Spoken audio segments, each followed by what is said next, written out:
Amados, como vocês sabem, nós estamos na série de mensagens, cartas para a igreja. Então, nós estamos no penúltimo dia dessa série de mensagens. Estamos acabando, está quase no final. E quanto foi precioso para nós, eu posso dizer por mim, ouvir do Senhor sobre o que Ele falava às igrejas. E para nós também. Então, se você não estava aqui, eu te convido a entrar lá no Instagram, lá no YouTube. Tem as ministrações dessa série, você consegue ouvir tudo que nós falamos. Mas também, além disso, você tem o esboço. Só dessa pregação de hoje, o esboço ainda não está lá, tá no meu, eu vou juntar lá ainda. Mas de todas as outros dias, tanto das ministrações que o Cauã, o Arnaldo trouxeram, e queria que você não se perdesse na mensagem e que até semana que vem você busque ouvir todas elas, amém?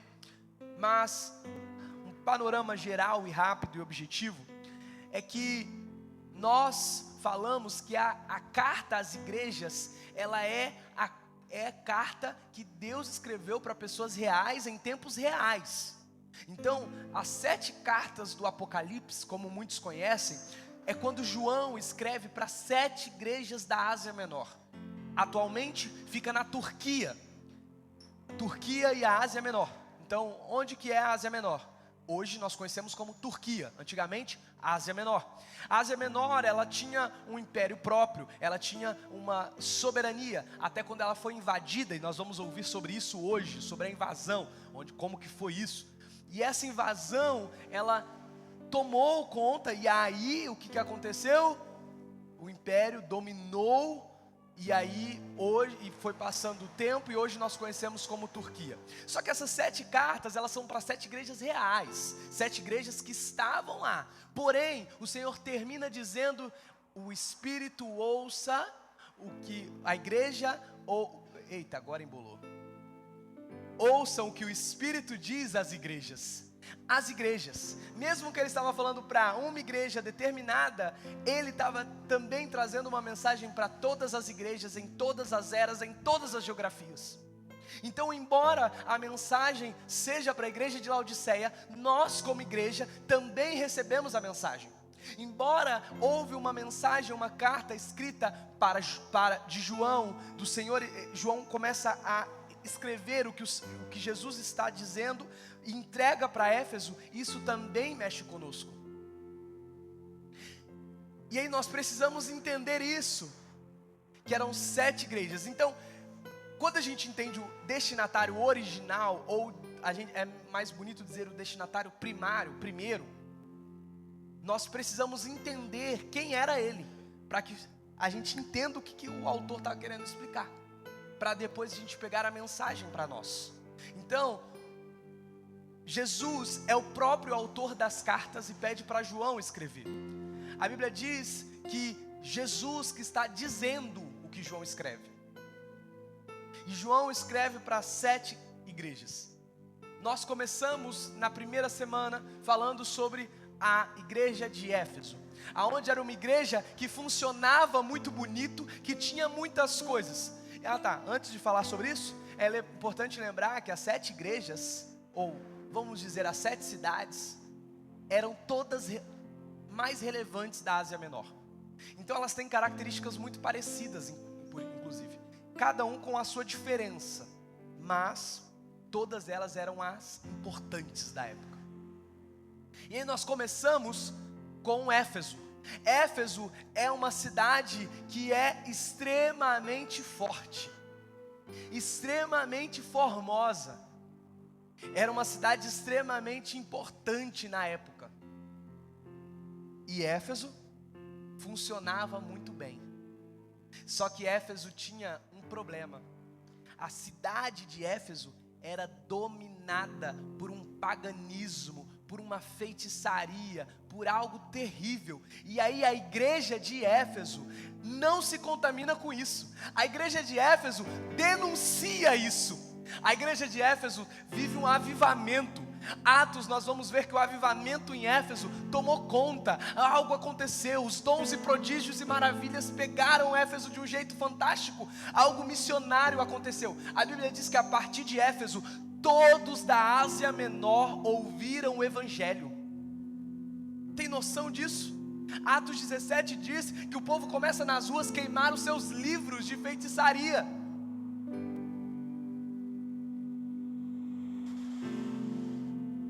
Oi? Pode ser o violão, né?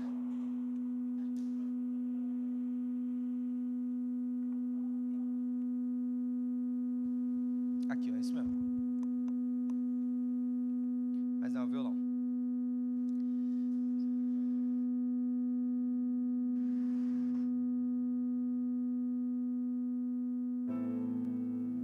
Pronto. Que alívio. E aí, nós temos na Ásia, Éfeso, nós temos agora todo o evangelho é tomado por conta de Éfeso. E aí? Muito bom, né?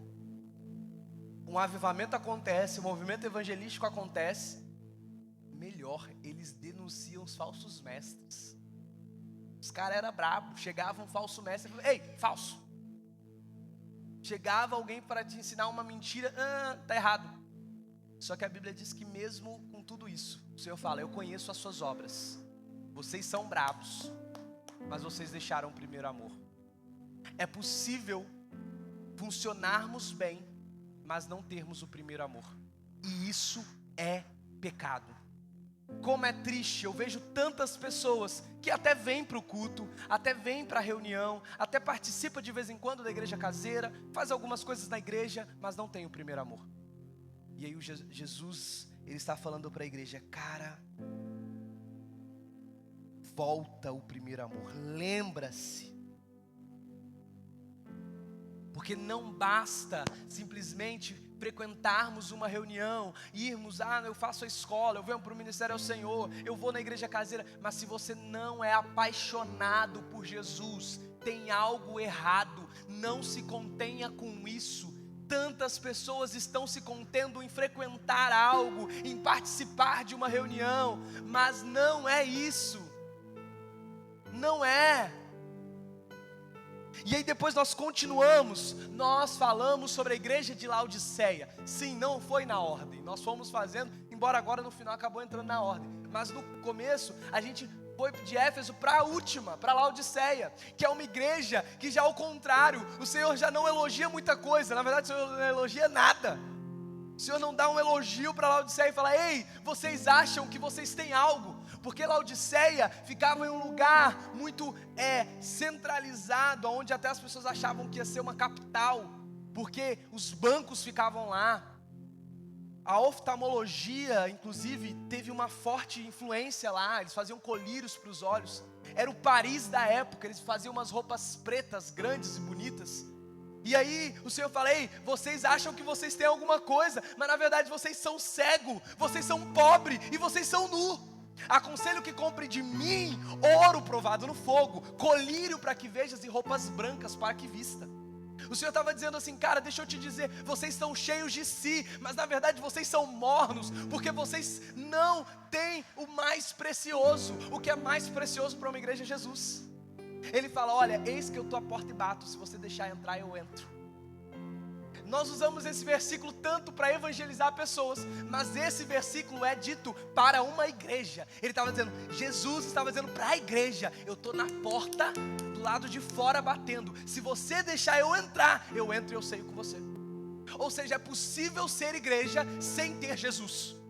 E isso é o mais temeroso para nós. Nós temos que tomar cuidado, porque além de ter o primeiro amor, nós precisamos ter Jesus.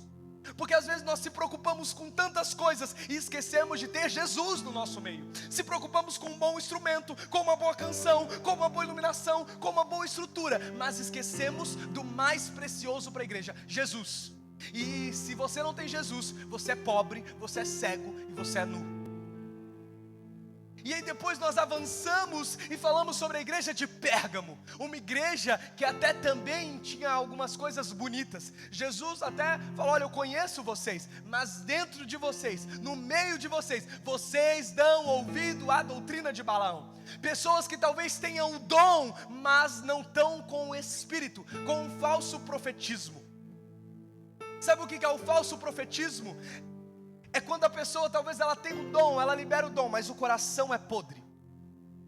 Balaão, nós falamos sobre isso. Balaão foi um grande profeta. Balaão foi alguém que foi contratado por pessoas porque acontecia, o que ele falava acontecia.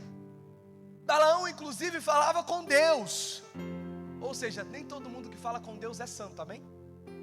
Tem muita gente que está falando com Deus, ouvindo Deus, e não significa que ela é alguma coisa em Deus.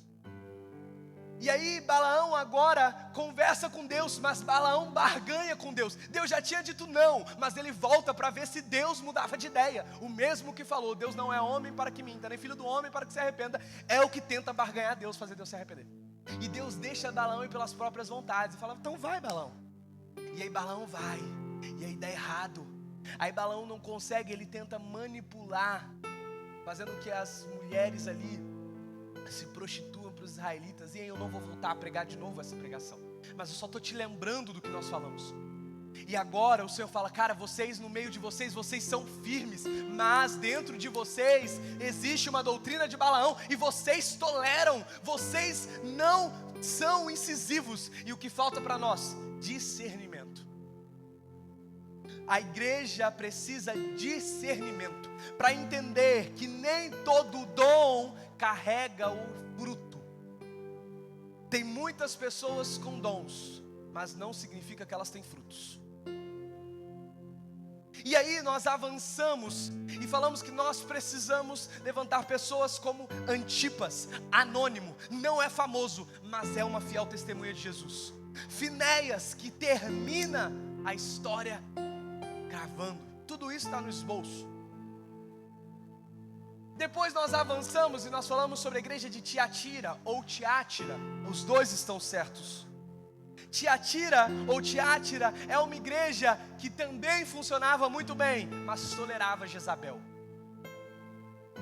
A doutrina de Jezabel, ela é perigosa dentro da igreja. Ela é sutil. Vem também com um falso profetismo no lugar de um governo e manipulação, induzindo a sexualidade, a imoralidade. Tolerância não é igual a amor. Tolerar as coisas não é igual a amor. Nós mencionamos isso aqui desde o dia que nós fomos abertos. Nós somos uma igreja inclusiva. Buscamos, aqui nós temos uma, se chegar hoje uma pessoa que não ouça, que seja mudo e surdo, nós temos meios de conduzir ela para ouvir o Evangelho.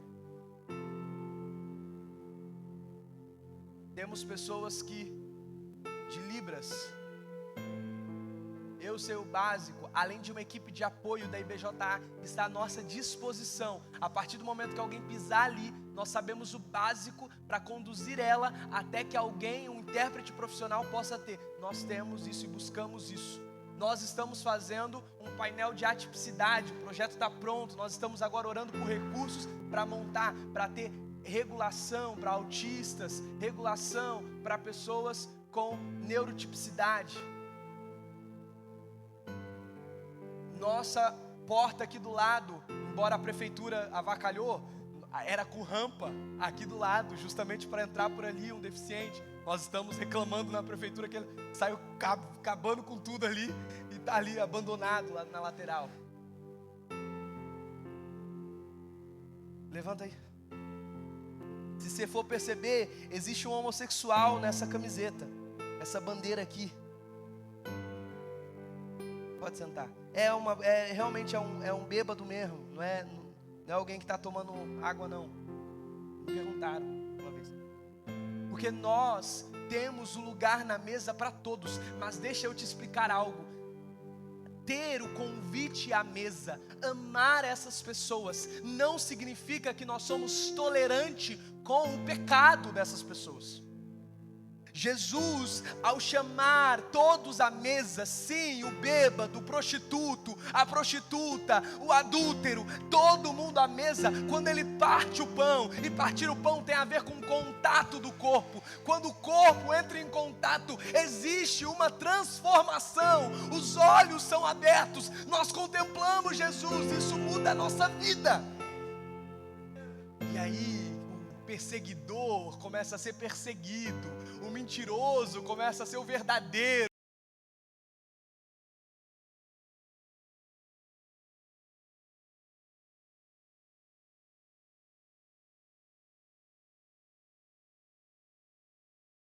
Uma tolerância na mesa.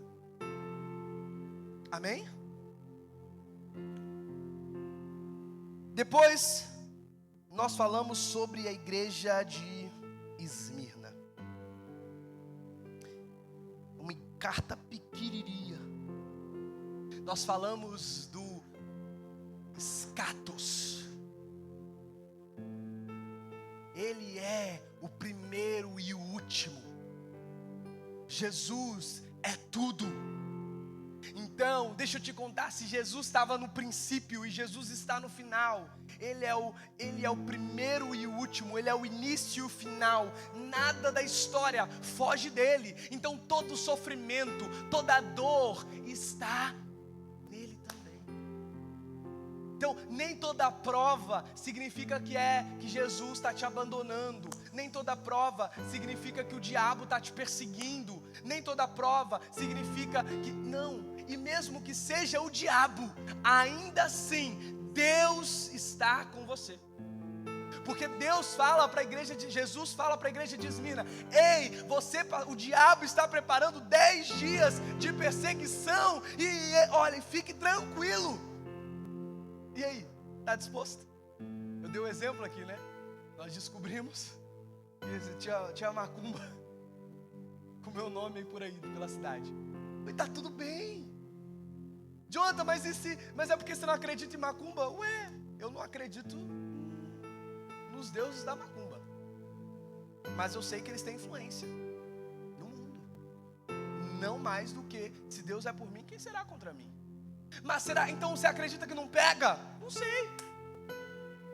Se pegar, tá bom. Jonathan, mas e se funcionar e você ficar doente? Tá bom também. Porque em tudo Ele é soberano, e se isso acontece, tá tudo bem, porque sobretudo Ele é o Senhor, e Satanás não pega Deus desprevenido, e Deus não está guerreando com Satanás, dizendo é meu, não é seu, não, quem guerreia, Satanás é o nosso inimigo dos planos de Deus, mas ele não guerreia contra Deus, ele guerreia contra a igreja. Porque Deus é vitorioso e supremo, e Ele nem do trono desceu para derrubar Satanás. Então nós precisamos entender que essa teologia de que Deus vai te dar tudo, você não vai sofrer, fale palavras positivas, que o código vai virar, não é uma mensagem bíblica, porque a mensagem bíblica é: você poderá sofrer sim, mas qual é o segredo? É que um dia todas as coisas se passarão, e esse escato estará lá. A nossa esperança é um dia encontrar Jesus e Apocalipse 21 e 22 se cumprir, e não ter mais dor, não ter mais sofrimento, não ter mais doença. Essa é a nossa esperança. Nós precisamos acordar para essa realidade. Então Esmirna fala sobre isso, que uma igreja na vontade de Deus não é uma igreja que não sofre, não é uma igreja que é cheia, não é uma igreja com a última tecnologia. Uma igreja aprovada por Deus é uma igreja que Ele se encontra lá dentro. Ele é feliz com essa igreja. Ele fala: olha, vocês são, eu vejo que vocês, a perseguição que vocês fazem e a pobreza. Jesus fala: eu vejo a pobreza de vocês, mas vocês são ricos. Porque a pobreza que os outros estão falando é com o olho humano, mas eu estou dizendo que não, que eu estou dizendo que vocês são ricos. Eles falam que vocês são pobres, mas eu estou afirmando sobre vocês, na verdade, vocês são ricos. Eu sei a perseguição que vocês passam, eu sei, mas calma, vocês são ricos.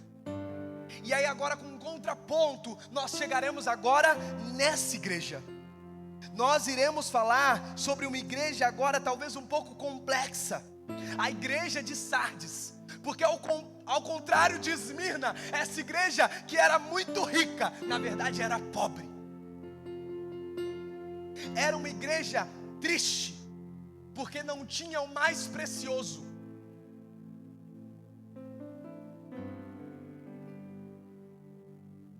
Vamos lá agora. Antes, vamos falar de Sardes, antes da gente abrir. Vamos falar de Sardes. Vamos lá. A igreja de Sardes, ou melhor, vamos da cidade primeiro. A cidade de Sardes é uma cidade que ficava num lugar alto. Diferente de Pérgamo, que era uma fortaleza, mas tinha estradas, Sardes nem isso. Sardes realmente ficava, imagina um penhasco mesmo. Sardes ficava no topo desse penhasco, na beirada. Isso fazia que Sardes falasse assim: ninguém vai subir aqui, ué. Nós somos brabo. Qual o inimigo que vai escalar tudo isso para poder invadir a gente? Até o inimigo chegar pelas ruas principais a gente mata. Para ele cercar a cidade é impossível. Não vão subir pelo penhasco. Então eles negligenciaram a vigilância. Então não era diferente de uma fortaleza militar que nós falamos de Pérgamo. Lá não era. Lá realmente era um lugar desprotegido porque a própria natureza protegia eles. E foi por conta disso. Só que Sardes era uma capital antes do Império Romano. Sardes era uma capital famosa, inclusive a moeda fundida do ouro e da prata veio de lá, Sardes. Você vê como eles eram ricos. Então eles tinham um forte impacto financeiro e uma tranquilidade militar. De tipo assim, a última cidade a ser invadida é a nossa. Para invadir a nossa, já passou por tudo quanto é lado. E é aí que, mais ou menos 520 e pouco, no 6º século antes de Cristo, 7º século antes de Cristo, mais ou menos, houve uma invasão em Sardes e uma destruição braba. Sardes foi arrastada. Conseguiram escalar Sardes e eles estavam tão desprotegidos que foi muito rápido, porque eles já estavam tão acostumados com ninguém vai escalar, e quando escalaram eles estavam desprotegidos. E aí isso vai ser muito relevante para a gente entender algumas coisas que o Senhor usa para a igreja. E aí depois piora um pouco, porque eles de novo com essa sensação, porque aí eles são reconstruídos, voltam dos mortos, assim como Esmirna, inclusive. É uma igreja que é uma cidade reconstruída. E aí, essa cidade reconstruída tem a mesma sensação. Ué, aconteceu uma vez, mas é muito raro. Mas vamos fortificar um pouco. Fortificaram a parte natural, mas a igreja, a cidade de Sardes, aí tá de sacanagem. Hoje é dia. A igreja de Sardes, a cidade de Sardes, começa a ter uma tranquilidade. A gente já reforçou um pouco, já está melhor do que estava. Veio um terremoto em 17 depois de Cristo e destrói a cidade. Tibério vem, reconstrói a cidade, o imperador Tibério, isso já estava em Roma agora. O Império de Roma, Tibério, reconstrói, levanta Sardes. É uma cidade que não vigiou e se deu mal 2 vezes. Essa é a cidade. Quando que houve uma conversão de Sardes? A Bíblia não conta, mas provavelmente acontece justamente quando a gente leu lá em Éfeso e Atos, que a gente viu que quando o avivamento tomou Éfeso, missionários foram enviados e toda a Ásia Menor ouviu o Evangelho. E Sardes provavelmente entrou aqui. Só que a igreja de Sardes era uma igreja que a gente vai ler a carta de Jesus agora para ela. Abra comigo em Apocalipse 3.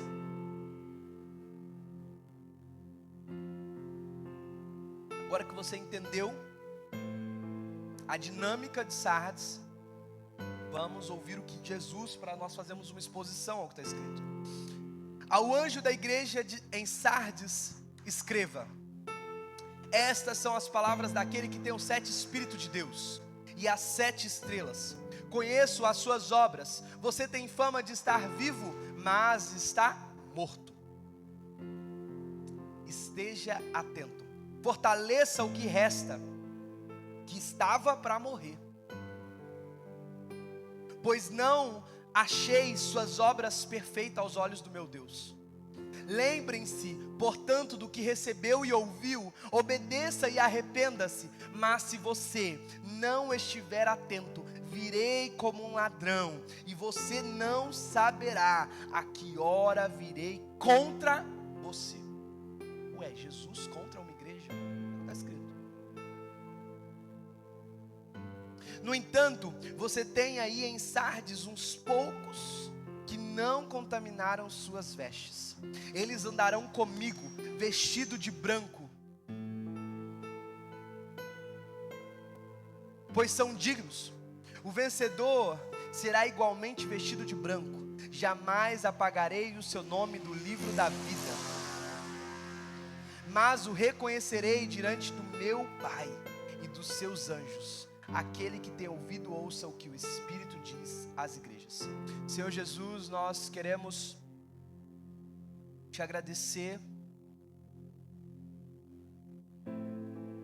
que o Senhor convença com o teu evangelho, que o Senhor nos molde, que o Senhor ministre para nós essa manhã aquilo que o Senhor tem e aquilo que o Senhor quer.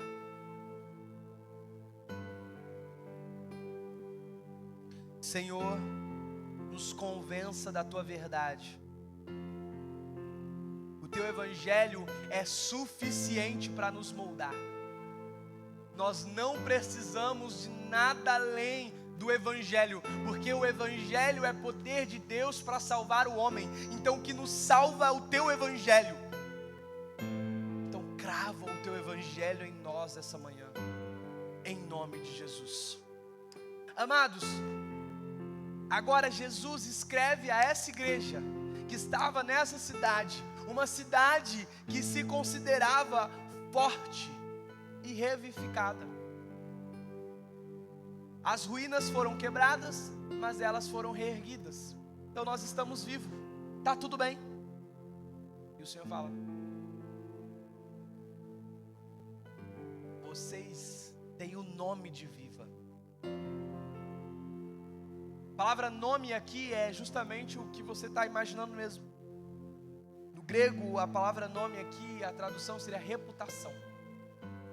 Vocês têm a reputação de estar vivo, mas vocês estão mortos. É Jesus dizendo para uma igreja: vocês vivem de fachada. Tem cara de vivo, é sabor vivo.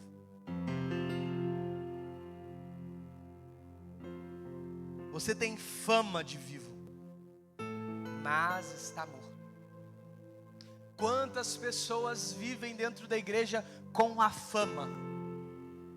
A fama de ser um bom pregador, a fama de ser um bom pastor, a fama de ser um bom ministro de música, a fama de ser um bom líder, a fama de ser um bom auxiliar na igreja, a fama. Mas na verdade, o Senhor que conhece todas as coisas. Nós ouvimos isso na última semana. Aquele que tem os olhos sobre todos os lugares, aquele que vê todas as coisas, Ele conhece o coração e Ele sabe aquilo que realmente passa no seu coração. Porque você pode fazer muito bem, você pode se parecer muito bem, mas o seu coração é o que realmente comprova o que você é.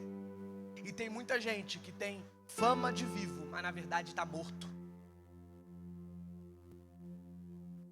Tem fama, porque as pessoas se apegam a ladainhas, a sofismas, porque como Satanás trabalha há 6.000 anos, e lembrei da minha esposa agora, falando para mim, não faz isso, burro não, como tem pessoas com baixa capacidade cognitiva,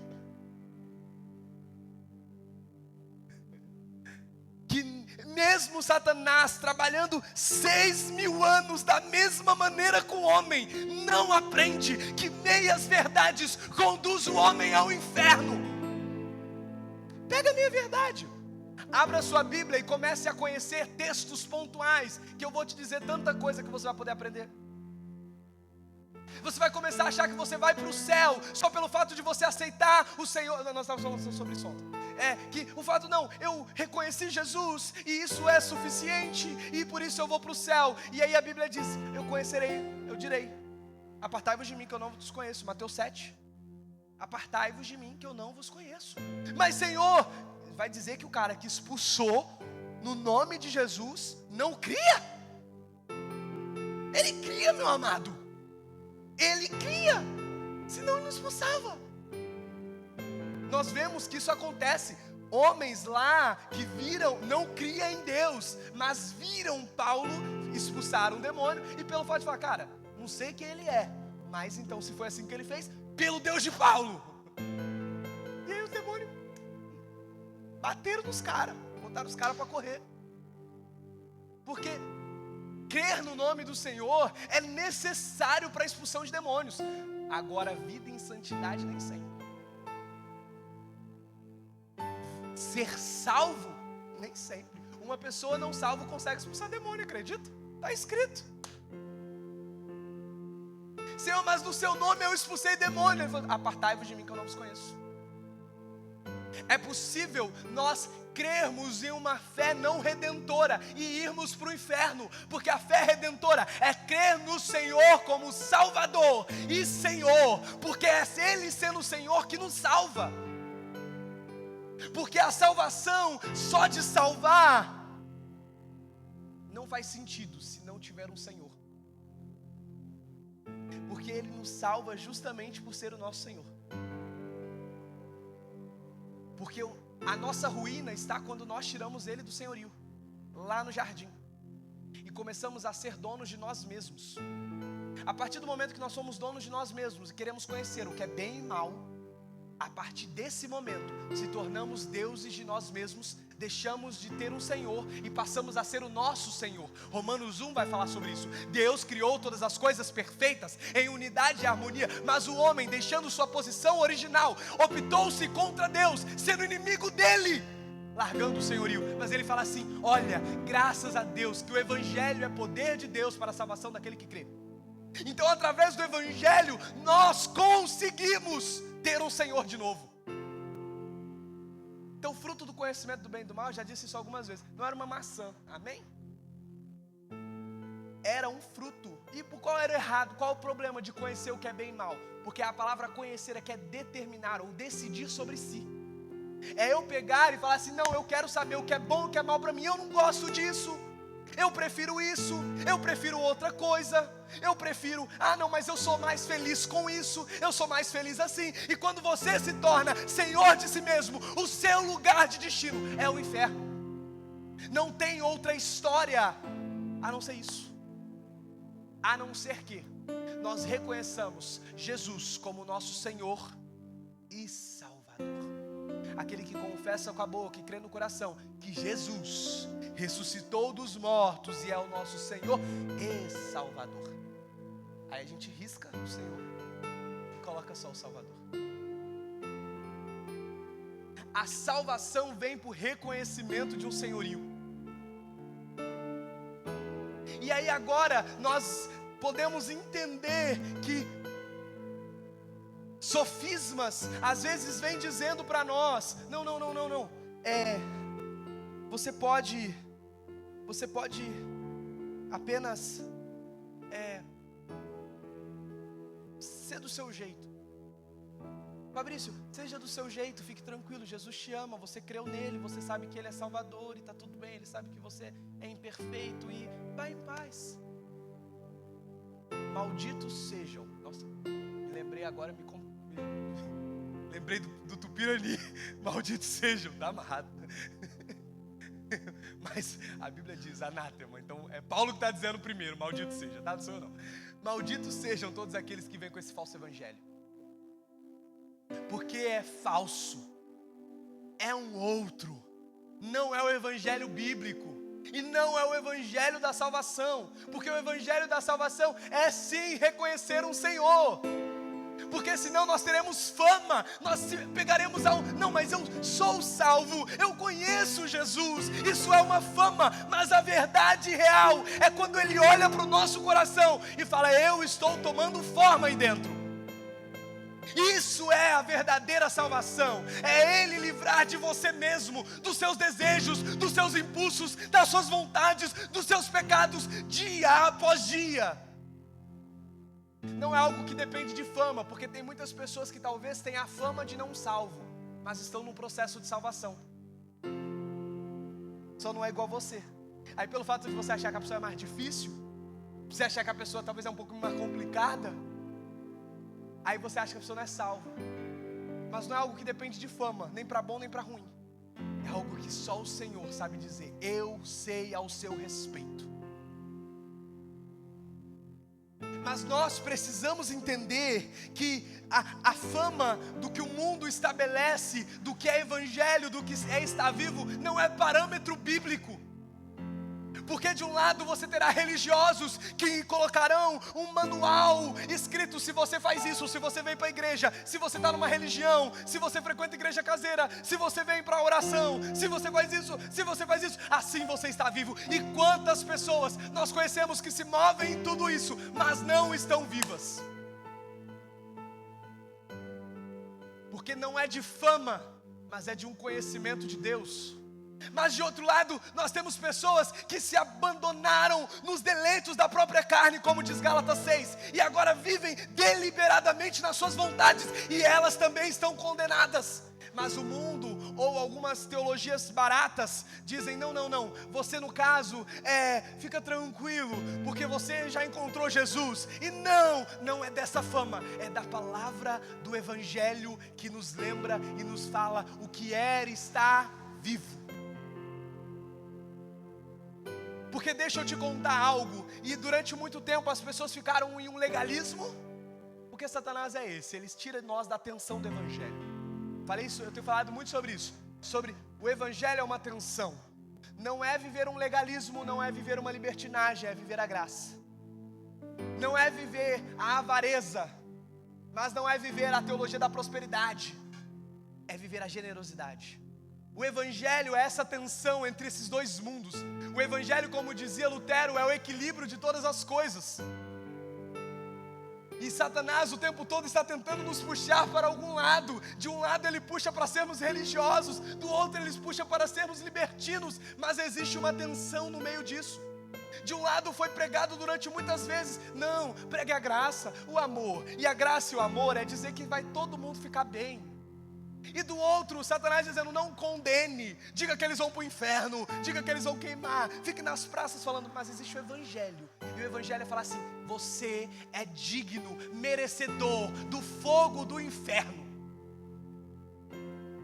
Inclusive eu quero indicar para vocês, nós estivemos lá ontem, não é não? Nós vimos aquele cheiro ruim, aquele fogo, lugar quente.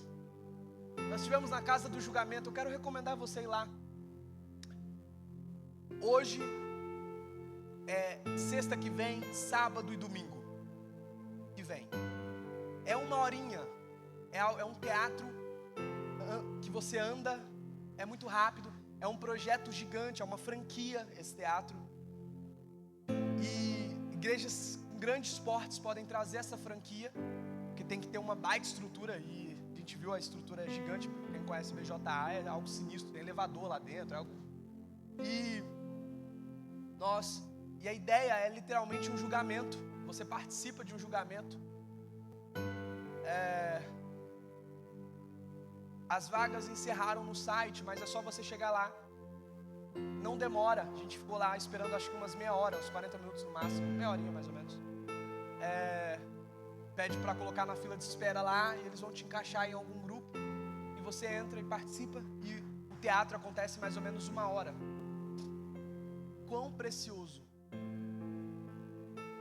porque faz a gente lembrar que existe um julgamento. Os seis fundamentos de Cristo, nós aprendemos sobre isso. Um deles é o juízo eterno. Haverá um juízo eterno? Não, isso faz parte do Evangelho.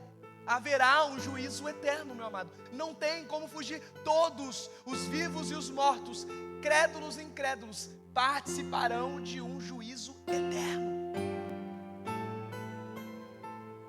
Então foi algo muito bom de participar.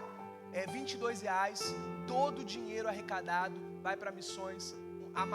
A igreja que mais investe de missão, ao meu ponto de vista, aqui da região dos lagos, é a IBJA. Todo ano é mais de 1.200.000, 1.300.000 para missões. Todo semestre eles buscam em torno de 600 a 800 mil para missões. Eles têm feira do estado, esses eventos, por exemplo, que eles querem arrecadar, se não me engano, mais aproximadamente 30 mil. Eles têm igrejas em vários lugares do mundo, só que lugares estratégicos, como por exemplo Quênia. Então o pastor Daniel, que é o pastor presidente da IBJA, ele pastoreia aqui e no Quênia. Então de vez em quando você está vendo ele correr para lá. Isso exige um recurso muito grande. O pastor Francisco, que estava no Quênia, morreu, inclusive, queimado vivo. E a filha dele estava aqui. A filha dele é apaixonada pelo Evangelho, casou e assumiu que o pai estava lá em Quênia. Então o pastor aqui, ele cuida muito bem dessa família. Então ele está o tempo todo acompanhando eles, enquanto essa família está continuando o legado do pai lá em Quênia. Então assim, é uma igreja que é de um pastor sério e nos ajuda muito enviando pessoas para cá. Como eu disse, o pessoal de Libras, eles têm às vezes os ministros, o Cristiano, Priscila. Então eu convido você a participar e a conhecer a Casa do Julgamento, que, como eu disse, hoje à noite nós não temos culto. Hoje eles têm culto, mas a Casa do Julgamento vai acontecer paralelo ao culto. Então você pode ir para lá hoje à noite. Sexta que vem, sábado e domingo é o último dia. Não recomendo ir domingo que vem, porque vai estar lotado. É muita gente. A cada 5 minutos sobe uma turma para o teatro. Então é um rodízio muito grande. A turma é entre 8 a 9 pessoas. Mas enfim, o que eu estou querendo dizer é que nós estávamos lá ontem, nós vimos, e eu não vou contar, o teatro, mas nós precisamos lembrar que existe um julgamento, e ele é real, ele vai acontecer. Você se vai apresentar do grande, reto e justo juiz, e não vai adiantar você chegar e falar assim: não, mas eu te conhecia, mas eu lembrava do Senhor, eu fui para a igreja um dia, eu ia, meus pais eram da igreja, eu frequentava. Ele vai olhar e vai falar: cara, eu estou vendo o que está escrito nesse livro, mas eu não encontro o seu nome. Você pode se justificar, mas eu não encontro, e ele que está aqui, porque o seu nome precisa estar nesse livro.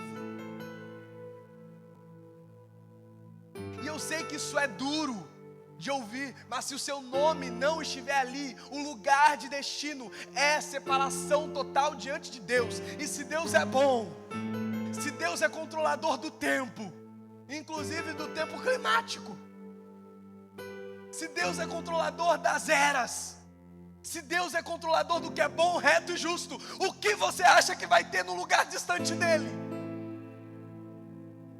Provavelmente um desequilíbrio cósmico, temporal, de emoções, de prazer, certamente vai ter. Então deixa eu te falar, nós estamos destinados, ou estávamos destinados, dependendo da sua história, a esse lugar, porque nós éramos dignos desse lugar, porque pecamos contra Deus, mas Deus, em sua incrível graça, mandou o seu Filho, e através dele, nós podemos ser salvos. Isso é o evangelho genuíno de Deus. É a possibilidade de nele encontrarmos vida, de neles não sermos condenados eternamente. Mas talvez nós estamos ocupados, agarrados com a nossa fama do mundo, a nossa reputação, porque ser crente, afinal de contas, é chato. Ser crentes, afinal de contas, é perturbador. Mas afinal de contas, será que o mundo não é do maligno? E quem controla a cosmovisão de como enxerga o mundo não é o próprio maligno? Então você escolhe se você quer ter a cosmovisão do maligno ou a cosmovisão do próprio Cristo, dizendo: essa é a minha igreja, a menina dos meus olhos. Mas Jonathan, eu ainda acho chato às vezes. Deixa eu te dizer, ainda tem parte de você que é do maligno, que veio dessa terra, e você precisa desapegar aos pouquinhos. E é um processo, e difícil esse processo, mas todo dia ele vai te tirando um pouquinho mais. Estou finalizando. Nós precisamos entender que não basta vivermos de fama. E deixa eu te contar, existem pessoas mortas, existem pessoas quase mortas. E a gente lembrou disso ontem lá. Que existem pessoas que tá quase, não está na hora ainda, mas está quase. Mas um dia vai chegar. E aí o Senhor diz assim: esteja atento. Fortaleça o que resta, que está para morrer. Então você que está para morrer, meu amigo, cuidado. Esteja atento. E por isso, para uma cidade que por falta de vigilância foi destruída, é algo muito forte. Vigilância para ela é uma palavra que dói, toca na ferida. E Jesus fala: esteja atento. Vocês entendem muito bem o que a falta de atenção fizeram por conta de vocês. A falta de vigilância. Vigiem. Porque deixa eu te falar, o que está de pé, cuide para que não caia. Nós precisamos estar atentos o tempo todo.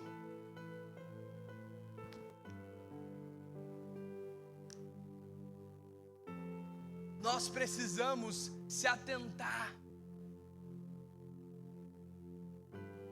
Partes que estão em nós, que ainda tem um pouquinho de vida, elas precisam ser aumentadas dentro de nós. Nós não podemos apagar o Espírito. A Bíblia fala sobre isso em Éfeso: não apagueis o Espírito. Nós temos que tomar cuidado para não sufocar o Espírito com as coisas dessa era, porque é fácil. Por isso Jesus fala: esteja atento para não apagar o que ainda está vivo dentro de vocês. Eu quero fazer uma pergunta para você: como você não tem apagado o que está vivo ainda dentro de você? Porque esse mundo é tão sutil, essa secularidade nos toma, essa secularidade nos cerca. Já posso começar? Pode, né?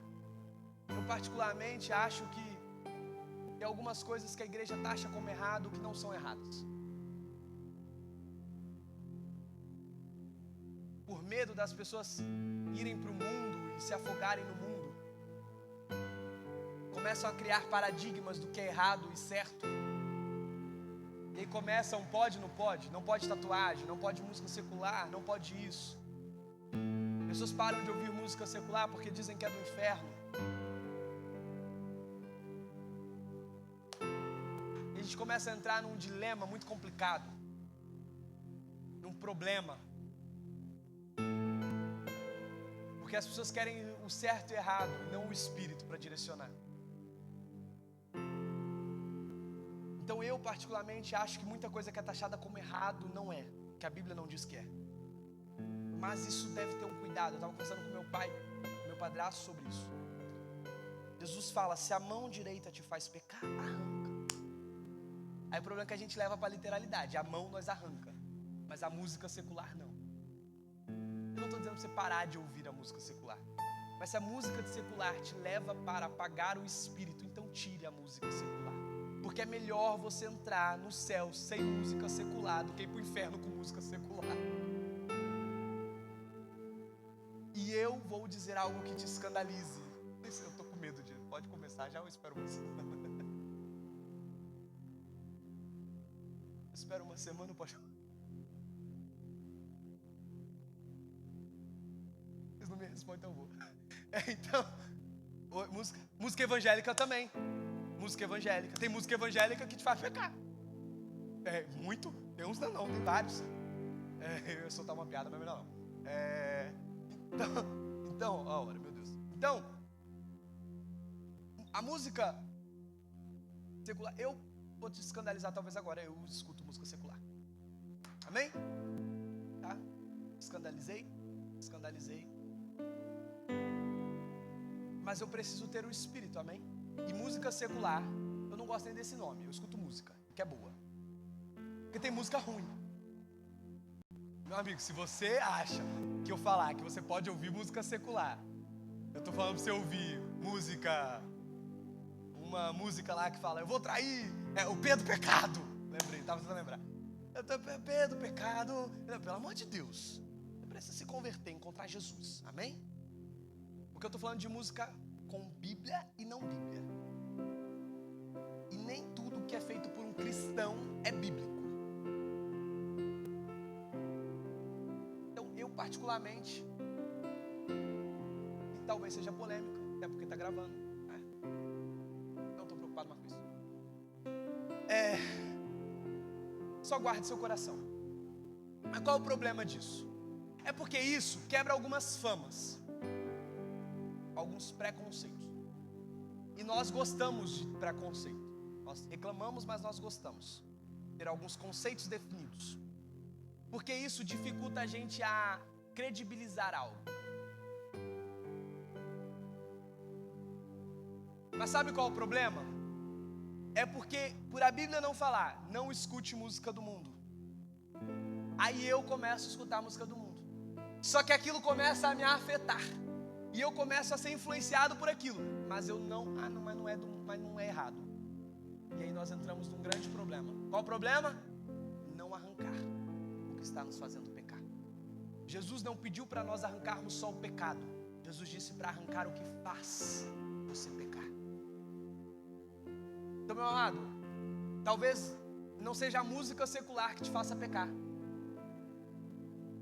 Vou te escandalizar agora. Talvez seja isso que te faça pecar.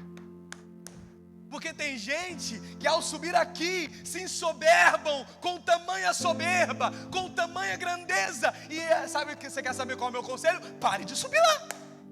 Mas pastor, você está mandando alguém parar de pregar? Sim! E eu já falei, eu já aconselhei pessoas. Não seja pastor, não seja ministro, não seja nada. Vá sentar num banco, pregar o evangelho na praça, quando ninguém estiver vendo. Doe aos pobres quando ninguém estiver vendo. E isso é o evangelho, porque você usa lá para pecar. Arranca. Não serve só para música secular, serve para as coisas que nós fazemos com tanta firmeza. Vou compartilhar algo pessoal. Tem dinâmica bíblica? Quem aqui já participou de dinâmica bíblica? Torta na cara. Quem aqui? Douglas, você me conhece há quantos anos? 8. Quantas vezes eu já participei dessas brincadeiras de torta na cara, essas coisas? Nunca. Porque com 15 anos de idade eu percebi que eu precisava cortar isso. Porque eu cresci desde pequeno dentro da igreja. Com 8 anos de idade meus pais já me davam Bíblia para poder estudar. Com 9 anos de idade eu comecei a fazer teologia kids. Então eu aprendi muita coisa da Bíblia. E toda vez que era dinâmica de igreja eu falava, é agora, vamos, e torta na cara, e tá, e é isso, eu sou brabo. E eu falei assim, e um dia o Senhor falou assim, o que te faz pecar? Aí eu falei assim, eu vou parar de ler a Bíblia. Estou falando isso. Eu vi isso Daniel falou para mim, Jonathan, isso está te fazendo mal. E eu percebi isso, e ele era meu discipulador. E cara, o Daniel foi uma pessoa que tocou muito nas minhas feridas. E ele me acompanhava de 11 anos a 16 anos de idade. E pensa, ele pegou uma adolescência. E o cara era um líder, gente. Não era um líder jovem de infantil, não. Não, ele era um líder de pessoas casadas. Mas ele investiu na minha vida e não vai entender por que aquele cara investiu. E ele discipulava e doía. E um dia ele falou assim, cara, isso mexe com o seu coração.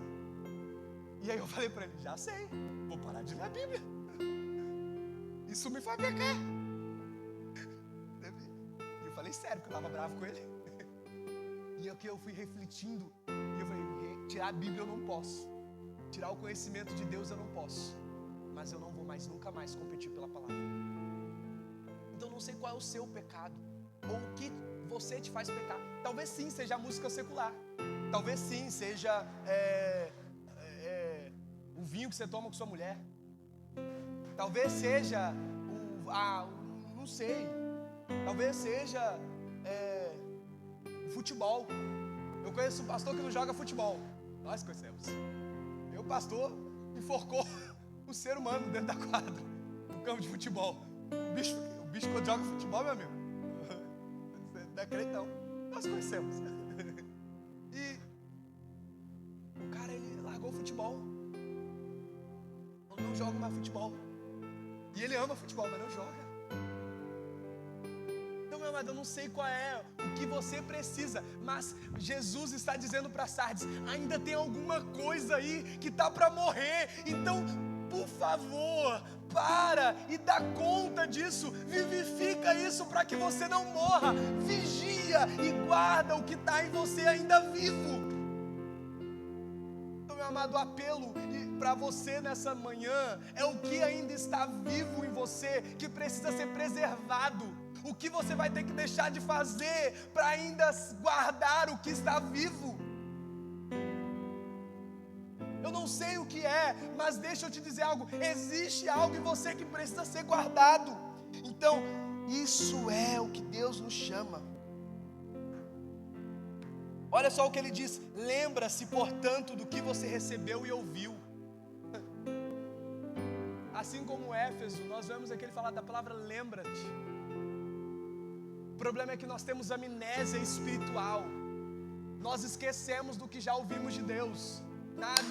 No domingo, glória a Deus, eu vou cortar tudo que me leva para longe de Jesus, aleluia. Na segunda de tarde nós já esquecemos disso. E eu quero fazer um convite para você. Comece a se lembrar do que você já ouviu. E do que ele está falando? Do Evangelho, meu amigo. Porque não existe nada mais poderoso para salvar o homem. Na verdade, não existe nada no seu Evangelho para salvar o homem. Então, quando ele fala, lembra-te do que ouviu, ele está falando, lembra-te do Evangelho.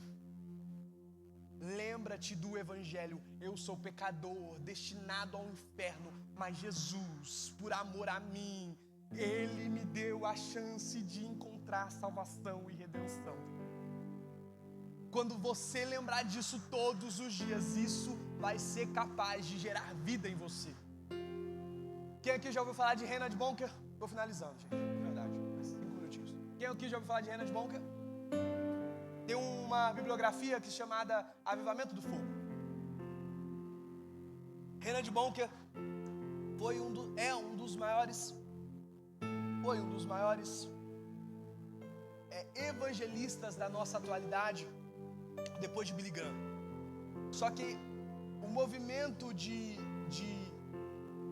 Billy Graham e Reinhard Bonnke tinha algumas diferenças, porque Billy Graham ele tinha as suas conferências evangelísticas, mas Reinhard Bonnke tinha umas conferências de avivamento, e ele ia para os lugares malucos para poder pregar o evangelho,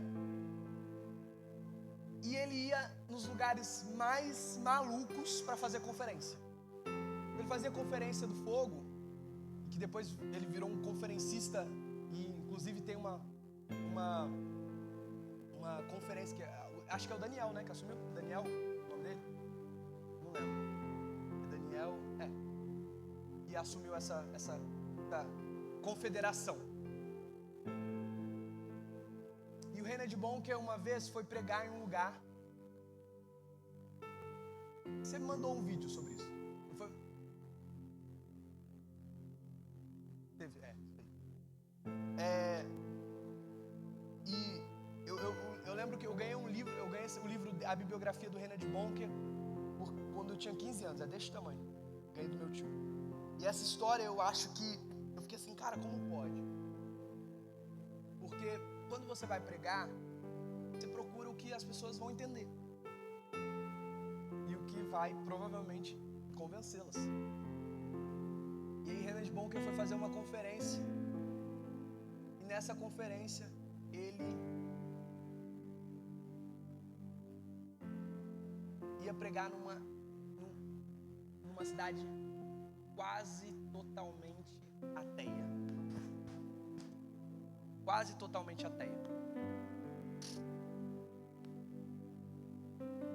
Só que o Reinhard Bonnke, não importava onde ele fosse, ele pregava o evangelho. Reinhard Bonnke, ele foi uma vez numa ilha que era só feiticeiro. Ele pregava o evangelho, ele não queria saber. Ele só pregava o evangelho. Você foi criado por Deus, você traiu Deus, você é digno da ira de Deus, e por isso você vai para o inferno, a não ser que Jesus te encontre, faça a remissão dos seus pecados, porque ele remiu a terra, e assim ele vai vir buscar um povo remido por ele. Ponto. Esses eram os fundamentos que o Reinhard Bonnke pregava.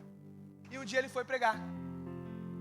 E aí ele foi pregar, e aí ele começa a pregar, e ele começa a dizer para uma galera de ateus, porque eles investiam pesado em divulgação, gente. E tipo assim, eles desafiavam. Tipo assim, você não é feiticeiro? Bora lá então, mostra o que você tem. Eles desafiavam. Você não é ateu? Vai lá ouvir ele, já que você é tão firme da sua vontade assim. Então eles investiam meses numa divulgação de um evento, individualmente, para fazer eles se concentrarem nessa conferência. Por isso que ele era um conferencista. E aí a galera lotada e cheia de ateu. E aí Reinhard Bonnke começa. No princípio criou Deus os céus e a terra. Provavelmente do... Oi? Isso aí. Ele andou com ele durante um tempo. No princípio criou Deus os céus e a terra. Meu amigo, para um monte de ateu.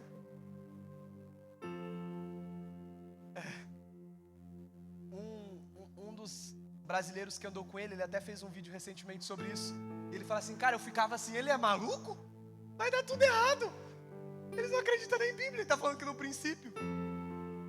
E ele falou assim, e depois Adão e Eva comeu o fruto. E você, agora é sacanagem. E depois ele falou assim, vocês estão todos destinados à ira do inferno. Agora o povo vai falar que céu e inferno existe? Tá de sacanagem com a cara. Ele falou assim, mas Jesus morreu no seu lugar. Agora você foi longe demais. O que tem a ver Jesus e eles? É o que eles vão pensar. E aí no final ele terminou a pregação e falou assim, se você entendeu essa palavra, levante a sua mão. E aí esse brasileiro falou que ele olha para o lado e ele vê um monte de gente chorando. Porque deixa eu te falar, o que convence o homem da verdade, do juízo e da justiça é o Espírito de Deus. A única coisa que nós precisamos fazer é pregar o Evangelho, ouvir o Evangelho. Isso é suficiente para o resto do Espírito de Deus fazer na sua vida. Fique de pé.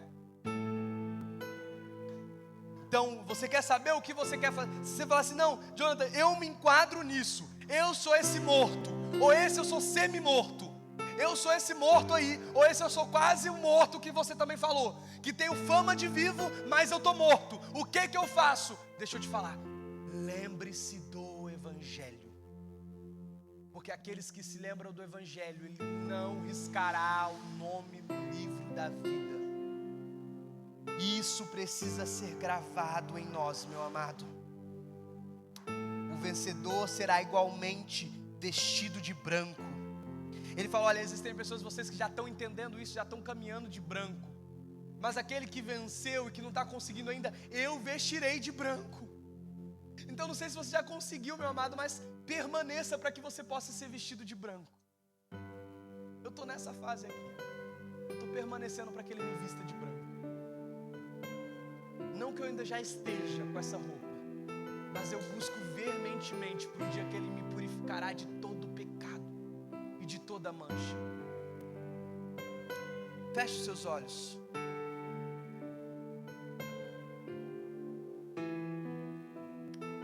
Senhor, nessa manhã nós pedimos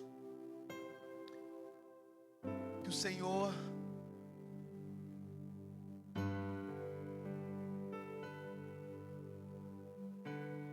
Não nos deixe basear na fama.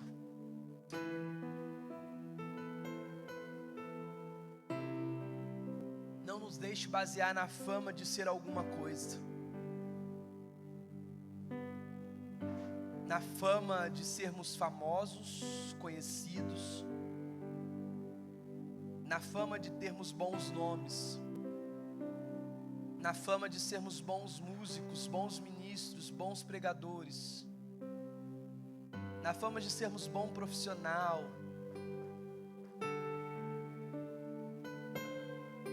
Nos apegue a Ti, Jesus. Nos faça conhecer o Teu Evangelho.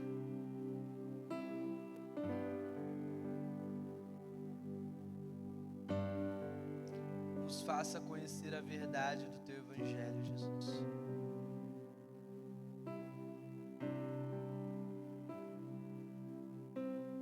Nós precisamos ser tocados pelo Teu Evangelho. Nos lembre do Teu Evangelho todos os dias.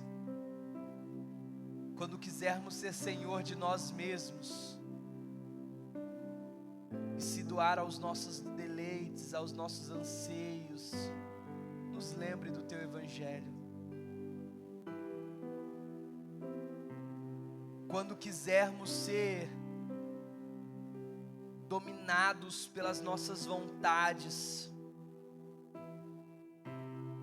e deixarmos de vestir as roupas brancas do Senhor, nos lembre do Teu Evangelho.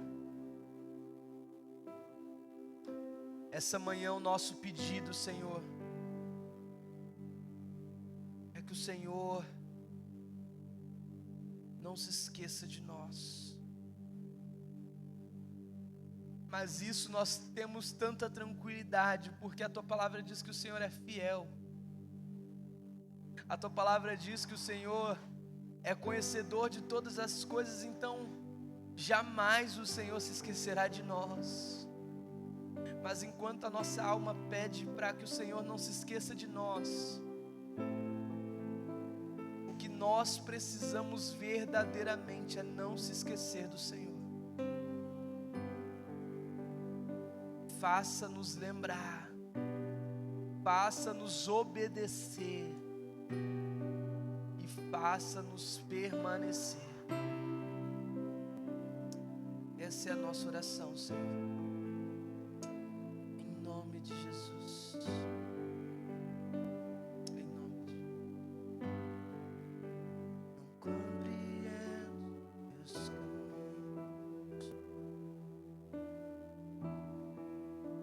Te darei a minha canção, doces palavras te darei.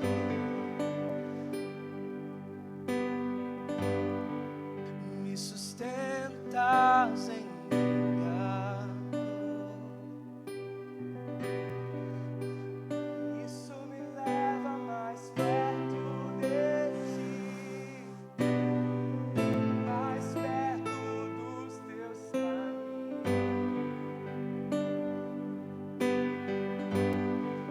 E ao redor de cada esquina, em cima de cada montanha, eu não procuro por coroas ou pelas águas das fontes. Desesperado eu te busco, frenético acredito que a visão da Tua face é tudo que eu preciso. Pois te direi que vai valer a pena, vai valer a pena, vai valer a pena mesmo.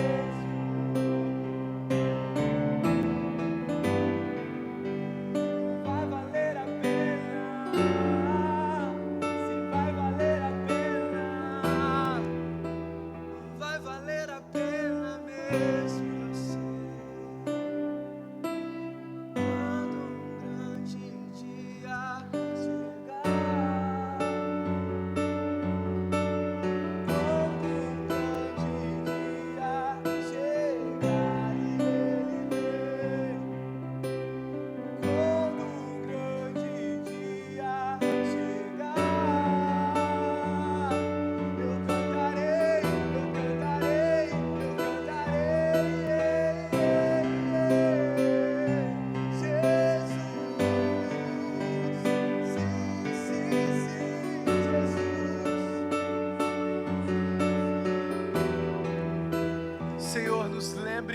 Vale a pena, Jesus.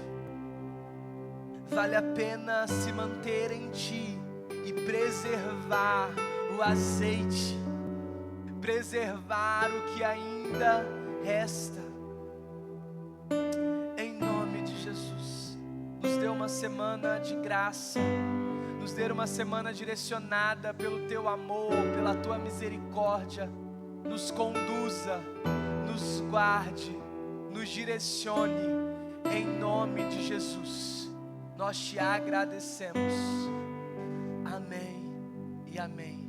Pelo amor de Deus, a graça do nosso Senhor Jesus Cristo e as duas suaves consolações estejam com todos aqueles que aguardam a volta do Cordeiro até que Ele venha. Todos digam amém. Aplaudam o Senhor e dê um abraço no seu irmão.